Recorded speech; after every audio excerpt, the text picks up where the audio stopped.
तो अपन अब chapter number 4 पढ़ेंगे, sorting materials into group. Sorting means उनको अलग अलग करना, ठीक है। उनकी कुछ कैटेगरी होती है, उस अकॉर्डिंग उनको अलग अलग करना, और उनको मटेरियल्स जो भी चीज़ें हैं उनको ग्रुप्स में, तो यानी ग्रुप्स में उनको डिवाइड करना, अलग अलग बांट देना अकॉर्डिंग टू द ग्रुप। जैसे फ्रूट्स है तो फ्रूट्स के ग्रुप में सारे फ्रूट्स आ जाएंगे, ठीक है, banana, apple, mango, guava, anything. Clothes है तो क्लोथ्स के ग्रुप में सब आ जाएंगे, सारे कपड़े, जीन्स हो, टॉपर हो, कुर्ती हो, लेगिंग हो, जो भी हो, ठीक है। तो वो सारे मटेरियल्स को उनके अपने अपने अलग अलग ग्रुप में सॉर्ट करना, अलग अलग कर देना, डिस्ट्रीब्यूट कर देना, उसे हम कहते हैं सॉर्टिंग मटेरियल्स इनटू ग्रुप्स। अब ऐसी क्या क्या चीज़ें हैं जो हम इसमें सॉर्ट करने वाले हैं या ग्रुप में अलग अलग करने वाले हैं। तो सबसे पहले इंट्रोडक्शन पढ़ लेते हैं। We see so much variety in the things that we use every day from morning to night. सुबह से लेकर रात तक हम तो बहुत सारी चीज़ें यूज़ करते हैं, ठीक है। फॉर एग्जाम्पल क्लोथ्स जो अपन पहनते हैं, वेजिटेबल्स है, फ्रूट्स है खाने के लिए, टॉयज़ है खेलने के लिए। तो इन सब की लिस्ट बनाकर उन्होंने क्या करा, देखा कि उन सब की शेप और साइज़ जो है अलग अलग है, different shape and size. They also have different colour and smell, सबका कलर भी अलग अलग है, सब में से स्मेल भी अलग अलग आती है, ठीक है। Some dissolve in water and some do not, कुछ पानी में मिक्स हो जाते हैं, कुछ पानी में नहीं होते हैं। तो सबका अपना अपना अलग अलग कुछ ना कुछ नेचर है। We can see through some of the objects and cannot see through others, यानी कुछ ऑब्जेक्ट्स में से आर पार अपन देख सकते हैं और कुछ में से आर पार नहीं देख सकते। Sometimes the material of some objects is the same and for some it is different. कभी कभी मटेरियल, जैसे बहुत सारे कपड़े जो कॉटन से बने, तो सबका मटेरियल सेम है जिससे वो ऑब्जेक्ट बना है। बट कभी कभी बहुत, जैसे अलग अलग साड़ी तो अलग अलग फैब्रिक से बनी होती है, तो कभी कभी मटेरियल जो होता है उन ऑब्जेक्ट्स का वो सेम हो जाता है जिससे वो बने होते हैं, एंड कभी कभी वो काफ़ी डिफरेंट भी हो जाता है, ठीक है। The appearance and behaviour of these materials are called their properties. तो ये कैसे दिखते हैं मटेरियल्स, ये बिहेव कैसे करते हैं, यानी पानी में मिक्स हो जाते हैं, नहीं होते हैं, इनसे आर पार देख सकते हैं, नहीं देख सकते। तो इन सब की जो भी अपीयरेंस, जो भी दिखने का तरीका है, जो बिहेवियर है, वो सब इन मटेरियल्स का क्या कहलाता है, इनकी properties. They are called their properties, ठीक है। Now the classification of materials, यानी मटेरियल्स को एक, in order to understand objects around us, अपने आसपास के ऑब्जेक्ट्स को समझने के लिए हमें उन्हें ग्रुप्स में क्लासीफाई करना बहुत ज़्यादा ज़रूरी है, वरना ऐसे सब अलग अलग फैले हुए डिस्ट्रीब्यूटेड रहेंगे तो कुछ समझ नहीं आएगा। सो उनको समझने के लिए, बेटर अंडरस्टैंडिंग के लिए, बेटर क्लासिफिकेशन के लिए क्या ज़रूरी है, उन्हें ग्रुप्स में क्लासीफाई यानी डिवाइड करना। So grouping of things based on any of their common properties called classification. किसी भी मटेरियल्स को, किन्हीं भी मटेरियल्स को उसकी प्रॉपर्टी पे बेस्ड, यानी उसमें जो जो भी खास बातें हैं, उसकी जो जो प्रॉपर्टीज़ है, उसके बेसिस पे उन्हें एक ग्रुप में डाल देना क्या कहलाता है, उसका क्लासिफिकेशन कहलाता है, ठीक है। तो यहाँ पे क्लासिफिकेशन आपको ये अंडरलाइन कर लेनी है, definition. Now arranging and classifying things in group, अपन करते क्यों हैं, क्योंकि इससे अपन को काफ़ी मदद मिलती है, उनको ईजिली पहचान पाएंगे हम, ठीक है, लोकेट कर पाएंगे, जो ज़्यादा टाइम वेस्ट नहीं होगा उसे ढूंढने में, और उनकी प्रॉपर्टीज़ को पढ़ने में, उनके बारे में डिटेल में जानने में भी और ज़्यादा हमें आसानी होगी, कन्वीनियंट रहेगा हमें, ठीक है, इजी टू यूज़ रहेगा। तो इसीलिए हम क्लासिफिकेशन करते हैं, ठीक है। अब जैसे देखो, एक ये पिक्चर दी है, इसमें एक में ये सारी सब्जी इधर उधर रखी हुई है, कोई भी ग्रुप नहीं बना हुआ है, और एक वही दूसरी जगह जहाँ सब कुछ ग्रुप में है, यानी मटर एक जगह रख दिया, टमाटर एक जगह रख दिया, प्याज एक जगह रख दिया, तो उससे उसको ढूंढने में काफ़ी आसानी होगी।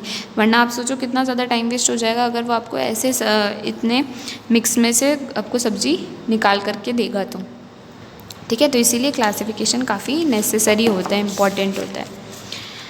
Now second topic is material.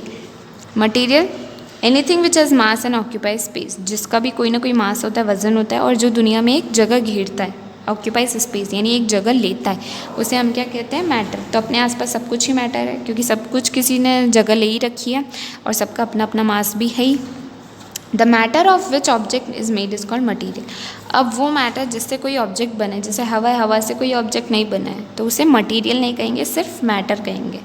तो ऐसा मैटर जिससे कोई ऑब्जेक्ट बना होता है उसे हम क्या कहते हैं, मटीरियल्स कहते हैं।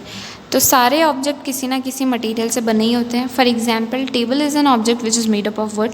तो टेबल एक ऐसा ऑब्जेक्ट होगी जो वुड से बनी है, तो वुड अपना क्या हो गया, एक मटेरियल हो गया।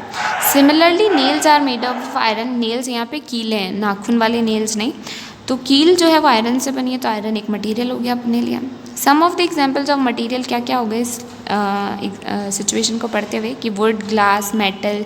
मेटल में सब कुछ आ सकता है, iron, aluminium, copper, silver, gold, इनसे ज्वेलरी या बहुत सारे कैन, ये सब बना ही होता है, ऑब्जेक्ट्स बने होते हैं। स्टील है, stainless steel, plastic, paper, rubber, leather, canvas, concrete, cotton, wool, silk, nylon, इनसे अपने कपड़े बनते हैं। तो वो कपड़े भी एक अपना ऑब्जेक्ट ही है, और वो ऑब्जेक्ट इन मटेरियल से बना है, तो ये सब किस कैटेगरी में आ गए, मटेरियल की कैटेगरी में। Polyester, cement, sand, sugar, water, soil etcetera, ये सब क्या है, मटेरियल है। ठीक है, इनसे कोई ना कोई ऑब्जेक्ट बना ही है। Now materials are of two types. Material दो तरीके के होते हैं। फर्स्ट है natural material and the second is man made material. एक तो जो नेचुरली पाया जाता है नेचर में, और एक इंसानों द्वारा जो मटेरियल बनाया जाता है, that is called man made material. समझ में आया? ठीक है, अब आपको ये एक्टिविटी दी है, आपके घर में आसपास कोई भी 5 ऑब्जेक्ट्स आप ऑब्जर्व करो और देखो वो किस किस से बन सकते हैं। ज़रूरी नहीं है चेयर हमेशा वुड से ही बनी हो या प्लास्टिक से बनी हो, आयरन से भी बन सकती है। तो सारे ऑप्शन आपको यहाँ लिख लेने हैं जिनसे वो ऑब्जेक्ट बना होता है, और वो आपके घर में क्या यूज़ आ रहा है, किस काम आ रहा है, वो आप इसमें लिख सकते हो यहाँ पर। तो इस तरह से एक सिंपल छोटी सी एक्टिविटी है जो भी आप घर पर कर सकते हो। ठीक है, एक फैक्ट फाइल दिया है यहाँ। अगर इसी तरह से जैसे हम चीज़ों को क्लासीफाई कर रहे हैं, अलग अलग कैटेगरी में डाल रहे हैं, उसी तरह से प्लांट और एनिमल्स को भी अलग अलग कैटेगरी में डाला जाता है। उनके फीचर्स, उनकी खास बातें, प्रॉपर्टीज़ जो होती हैं उनके अकॉर्डिंग, उसे क्या कहते हैं, टेक्सोनॉमी।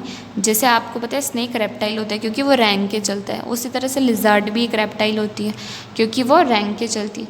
तो उनकी ये खास बात है कि वो रैंक करके चलते हैं, इसलिए उन्हें कौन सी कैटेगरी में डाला गया है, रेप्टाइल्स की कैटेगरी में डाला गया। तो यहाँ पे हर प्लांट, हर एनिमल को भी अपनी अपनी एक कैटेगरी में डाला जाता है, और उसकी पढ़ाई को, स्टडी को क्या कहते हैं, हम टेक्सोनॉमी कहते हैं। ठीक है, next is the properties of material. Properties यानी उनकी खास बातें। तो यहाँ हम कुछ मटेरियल्स की प्रॉपर्टीज़ पढ़ेंगे, यानी उनकी खास बातें पढ़ेंगे कि उनमें ऐसी क्या खास बातें होती है। The same thing can be made from one और मोर मटीरियल, यानी एक ही चीज़ एक से ज़्यादा मटीरियल से बनी हो सकती है। जैसे अभी अपन ने देखा है, चेयर वुड से भी बनी हो सकती है, प्लास्टिक से भी बनी हो सकती है। ठीक है, but same material can not be use to make everything. But वो मटीरियल जैसे वुड है, वुड को हम हर कोई चीज़ बनाने के काम में नहीं ले सकते। यानी वुड से अपन ने बोल दिया कि ब्लैक बोर्ड बना दो, तो वो नहीं बन सकता। ठीक है ना, तो हम भले ही एक चीज़ को 2 या 2 से ज़्यादा मटेरियल से ज़रूर बना सकते हैं, बट हम एक मटेरियल से सब कुछ नहीं बना सकते हैं। For example, we can make a shirt from fabrics like cotton, wool, nylon, rayon etcetera. ठीक है, तो हम इन सारे फैब्रिक से शर्ट तो बना सकते हैं, बट हम इनसे कोई भी but can not use these materials to make a cooking pot. पर इन सारे मटीरियल से हम कुकिंग पॉट तो नहीं बना सकते क्योंकि फाइबर है, फाइबर में थोड़ी ना कुक कर सकते हैं। तो वही बात है, तो किसी किसी मटेरियल को, ये जो फैब्रिक्स थे, इन मटेरियल को हम कपड़ा बनाने के में तो इस्तेमाल कर सकते हैं, बट हम उन्हें कुकिंग पॉट बनाने में इस्तेमाल नहीं कर सकते हैं। ठीक है, इसीलिए हमने क्या किया है, मटेरियल्स को क्लासीफाई किया है उनकी प्रॉपर्टीज़ के अकॉर्डिंग, ताकि हमें पता चल सके कि किस टाइप ऑफ मटेरियल से क्या क्या चीज़ें बन सकती हैं। ठीक है, we can conclude that matters differ in their size, shape, colour, texture and smell. हम इससे क्या पता कंक्लूड, नतीजा निकाल सकते हैं। कंक्लूड मीन्स नतीजा निकालना। तो हम इससे क्या नतीजा निकाल सकते हैं कि जो भी मैटर्स होते हैं, जो भी आसपास अपने मैटर है, वो सबके साइज़, शेप, कलर सब अलग अलग है। टेक्सचर यानी टच करने पे वो कैसे फील होते हैं, स्मेल करने पे वो कैसे फील होते हैं, ये सारी उनकी प्रॉपर्टीज़ जो है वो अलग अलग होती है। ठीक है, अब इन प्रॉपर्टीज़ को हम क्या है, कुछ कैटेगरी में डिवाइड करेंगे और देखेंगे कि वो प्रॉपर्टीज़ कौन कौन सी है और उनको किस तरह से हम यूज़ करते हैं, या उनसे क्या क्या हमें नॉलेज मिलती है, क्या क्या बातें पता चलती है। ठीक है, तो वो पढ़ेंगे अपन नेक्स्ट क्लास में। तो आप इसको एक बार जनरल जो मैटर, मटेरियल क्या होता है, ये सारे कॉन्सेप्ट आप क्लियर कर लेना जनरल, और जो मैंने अंडरलाइन किया, जो मीनिंग लिखा है, वो भी आप अपनी बुक में नोट डाउन कर लेना। ठीक है, ताकि आपको बेटर समझ में आए। Thank you.